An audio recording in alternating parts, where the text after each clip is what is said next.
আমি শুধু পুরুষদেরকে বলছি, নারীরা হয়েছে কাদামাটির জাত, তাদেরকে তোমরা যেভাবে সাজিয়ে নিবে কিন্তু সেই নারী সেই রূপে সাজিয়ে উঠবে।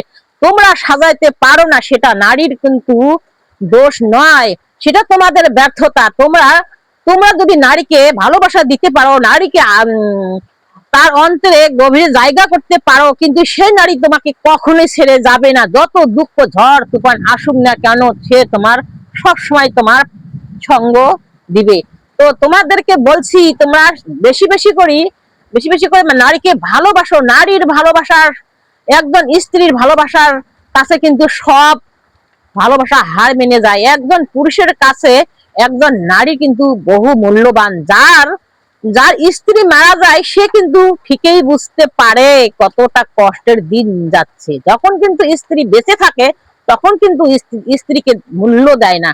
সে মনে করে স্ত্রী কি, স্ত্রী আছে, কাজ করবে, খাবে দাবে, কিন্তু তার চাওয়া পাওয়ার দিকে কখনোই সেই স্বামী ধ্যান দেয় না। কিন্তু সেটা কিন্তু তোমার ভুল ধারণা।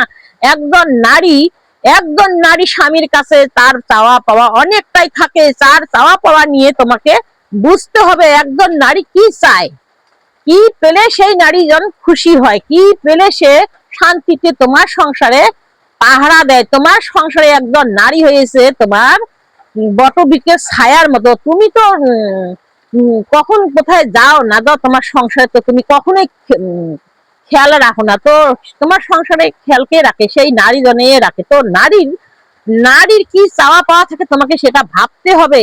তোমাকে যতটুক পারো সেটা দিয়েই তোমাকে সেই নারীকে সন্তুষ্ট রাখতে হবে। তুমি যদি নারীকে সন্তুষ্ট করতে না পারো তখন কিন্তু নারী তোমার হাত থেকে অন্য দিকে ছুটে যাবে।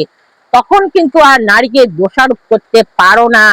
পুরুষ পুরুষ তুমি ভালো করে বুঝে নিও। এই কথাটা যদি আমি ভুল বলে থাকি তো আমার কমেন্ট বক্সে বলে দিও।